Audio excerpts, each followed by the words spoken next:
манай намыг ер нь бас зарж идсэн олон одоо нөхдүүдээр манай намын нөхдүүдийг шоронд барьж хийж ирсэн Галтмаагийн Баттулга хариуцлага хүлээсэн үү? Өнөөдөр их хурлын гишүүн болсон хурдаас суухгүй явж байна. Тэ?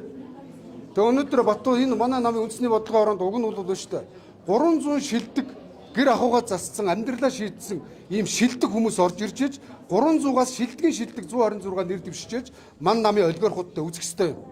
Харамсалтай нөгөө нэг Баттулгын тороолууд, Баттулгын практикийн конопчингууд, тийм ээ? Одоо энэ ган төмрийн конопчингууд, энэ намын дарга одонгийн зогт гэрлийн конопчингууд орж ирлээ.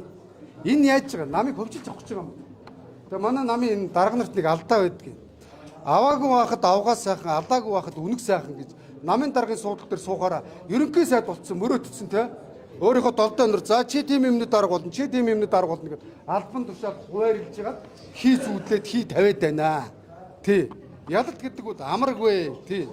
Өнөөдөр манай энэ Баттулга амарч чадахгүй Женко өчтөр тэр манай их хурлын гишүүн Жаргал сайхан хэлж байна. Үнэ хэлж байна шүү дээ. Хүмүүсийг дандаа ашигладаг, дараад нь хүнээр гимтэрх хийх гэдэг. Өнөөдөр манай Баттулгыг дагсан очоос хөрөнгөний байгаль магаас ахуулаад торгуулийн ял аваад бүгд ялт болсон. Хаавна одоо өнөөдөр Баттулгын эдийн конопчингууд байж байна. Амарч болдгүй юм уу? Өнөөдөр би нутгийн нэгэ дэндүү мэд. Өнөөдөр манай Баян онгороос хэдэн залуучууд орж ирж байна. Баттулга 3 саяын шүлжээ өгсөрч хөрхийн намын ажилтгүй байгаа гишүүдийн амьдрал дээр нь тоглож 5 цаасаар хурж баган конопчингуудыг оруулсан. Баян онгороос боддоо та нар сэтгүүлс таньж байгаа зэсэн гээд Баттулгыг ерөнхийлөгч багт нь хэвлэлийн албаны дарга байж байгаа жидүү аваад цугтаага явсан жижигсэн Баян онгорт бүр гөлж танихгүй тэрийг. Тэгсэн чинь нэгээр гарч ирээд үндэсний бодлогоор нэг гишүүн гинэ. Яадаг үлээ зэсэн нэр дэвшчихгүй дээ. Би эмгтэй хүн гэдгээр нь ярьж байгаа юм биш. Зүгээр энэ байдлаар. Тэ манай Баян онгорын хуухаас хэдэн бацаанууд орж ирж байна. Их хурл үтгийг орон нутагта нутгийнхны дэмждэггүй хуухаас гуйлагчингууд их хурл нэр дэвшгэн гинэ. Намаа санхүүжүүлж чадахгүй. Яах ч байгаа. 28 оны их хурлын сонгуулийг Баян онгор аймаг бэлгэлж шít Монгол Ардын нам. Одоо нүрцэтгэд Баян онгор аймгийн намын дарга гинэ. Хуухаас гуйлагч би хэлэн нүрцдэг дэндүү мэднэ. Баттулгын конопч. 28 онд Баян онгорын нүрцдийг сонгох байсан бол 20 онд миний мандатыг Баттулгаар булаалгаад дэвшиж байгаа сонгохгүй байсан. Нусаа татаа сугарт ядагдсан шүү дээ. Одоо 28 онд нүрцэд Баян онгорын цэцэг дарга болно гинэ. Ардын нам бэлгэлчлээ. Өнөөдөр нийслэлийн ардчсан намыг хар. Манай энэ хэмбэлээ ган очир гэж залуу. Хүний өөрийн зохиосон шүлэг байхгүй. Тэгтээ хүний зохиосон шүлгийг дэндүү сайн уншина. Дэндүү сайн шүлэгт нь уянгална. Тэгээд зүсээ минжит ингээд орилоод юм ярьдаг. Хааван тэр хэн сонгосон? Хэн сонгох 28 он? Өнөөдөр оюун эрдэнэ энэ Баттулга хоёр хамууд нам дагандаас манан. Тэгэхэд одоо бодоод байхад 24 оны сонгуулийг Балцогт гэж нөхрөөр оюун эрдэнэ үеэл Нямбаатар тавьж өгсөн юм байна. Одоо 28 оны нийслэлийн сонгуулийг тавьж өгсөн шүү. Өнөөдөр нийслэлд ардчилсан намаас инженер, бүтээн байгуулагч хийсэн бүтээсэн юмтай ийм намын даргатай бол ард түмэн итгэл санал өгөх болохоос зүгээр нэг хүний зохиосон шүлэг уншдаг, худлаа буцдаг, шалдан бандыг дарга болгож Нямбаатрын араас амьдралыг сайжруулах гэж байгаа юм шиг идүүлж уулах гэж байгаа юм уу? Хариуцлага байх хэрэгтэй шүү. Байхгүй. Тий. Өнөөдөр манай намын энд нэг хэдэн онц их хурл болж ийн хөөрхий. Одоо нам ингэж хоёр талд хуралдаж байгаа юм уу? Болохгүй шүү дээ. Өчигдөр тэр ямар юм гинэ концерт болж шүү дээ. Холын үнээс үг сонсох гэж энэ холын гишүүдээс үг сонсдгүй юм уу? Худлаа гуцаад хоорондоо нэг юм батламж. Ямар юм гинэ? Худлаа гуцаад батламжлаа ядах юм. Тэртээ сонгоцсон. Тэгтээ сая энэ үндэсний бодлогын ороогоор хайрцаглагдаад хэдэн намын дарга суудалтайгаа үүдхийн тулд хэдэн конопчингод хуугаа олсон гуйлагчингод орж ирсэн. Одоо би та нарт эднийг орж байгаад мэрлээд өгч чадна. Бид өнөөдөр 28 онд ялгахтаа ингэж ялдаггүй маа. Тий. Ингэж ялдаггүй. Дараагийн сонгуульд ер нь арчилсан нам хэрхэн оролцох төлөвлөгөөгөө ер нь ярилцсан болов яг нэр дэвшиж. Нийгмийн сэтгэл зүг мэдрэх ёстой. Нийгэм өнөөдөр манай намаас амьдралаа одоо сайжруулах гэсэн хуухаас үсээ гэлтсэн зангаас үүсэн гуйлагчингуудыг сонгохгүй.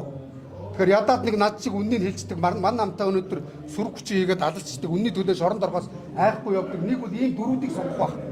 Шударгасыг сонгох байх. Нэг бол ахуй амьдралаа зассан ардын нам нэг 1000 ухуулагч авахад 2000 ухуулагч авсан ч готоохгүй тийм хийсэн бүтээсэн юмтай нэр дэвшнийг сонгоно. Өнөөдөр өсөн гацны энэ шалдан бацаанууд юу ямар юмны ухуулагч сонгох юм бэ? Өнөөдөр манай намын дарга нар ингэнэ багаараа хариуцлага хүлээдэг гинэ. Тэгээ эрдэнэ инк бол ган төмөр хариуцлага хүлээсэн үү? Ган төмөр ерөнхий нарийн бичгийн даргын үүрэг гүйцэтгэгчээр оюун эрдэнэ бэд одоо иргэд нэг шивгчин золбин байд одоо энэ дотор сууж байгаа. Би та нарт зааж өгч болно. Намынхаа урал дээр ороо батламжлагч чадахгүй жагсаалтаар ороод гişүүн болсон чинь оюун эрдэнэ цэцэрлэг байгуулж өгч байгаа юм шиг. Хяналтын яамны сайд гинэ.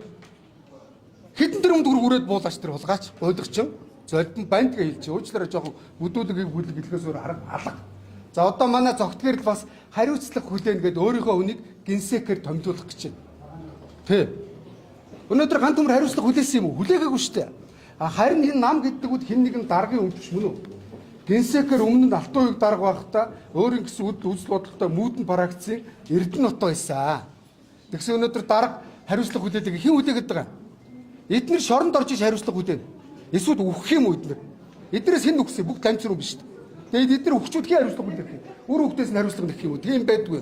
Ардчилсан намын хариуцлагыг мянган гишүүд өнөөдөр гудамд явж, ардын намд дээрлэхүүлж, боорлуулж, шорон гямдганд явж хариуцлага хүлээж байна. Дарга нар харин хариуцлага хүлээдгүй маа.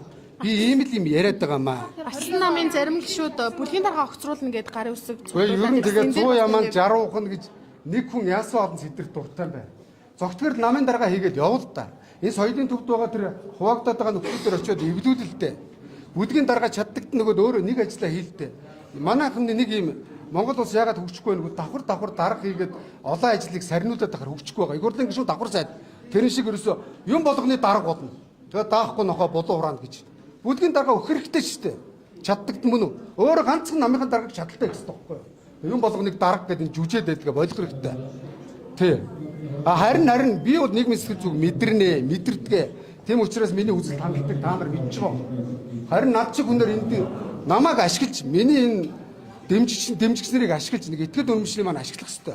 Би одоо 28 оны сонгуульд зүгээр зогтгөрлийг дагаад нэг 70 дахь нэг бацаанууд чиг явуул надад итгэл үнэмшил манай энэ ард иргэд төрөхгүй шүү дээ. Харин ачаа үрэлцээд очиод нэг сэдвэртэй очиод ардчилсан нам нэг маний буйнд нэг жоохон санал авч магадгүй. Одоо эдгээр вакуумд орцсон байгаа заяа. Яг ийм болж байна. Одоо зүгээр энэ дотор үсээ гэлсэн юу яац улаан ус гуйлгчингууд намын урд сайхан боллоо гэд. Үндэсний бодлого орох хэрэг нь яад юм. Би 2000 оноос 10 оноос хойш 16 жил үндэсний бодлогоор онд явлаа. Яадагчгүй юм заяа. Нийслэл юу нэгчиж чадсан уу? Нийслэл би сая ярьчлаа. Чадаа. Баахгүй надаас өөр баахгүй. Би Нямбатрыг харин байр гэдэг юм байна. Идэх чадахгүй амт.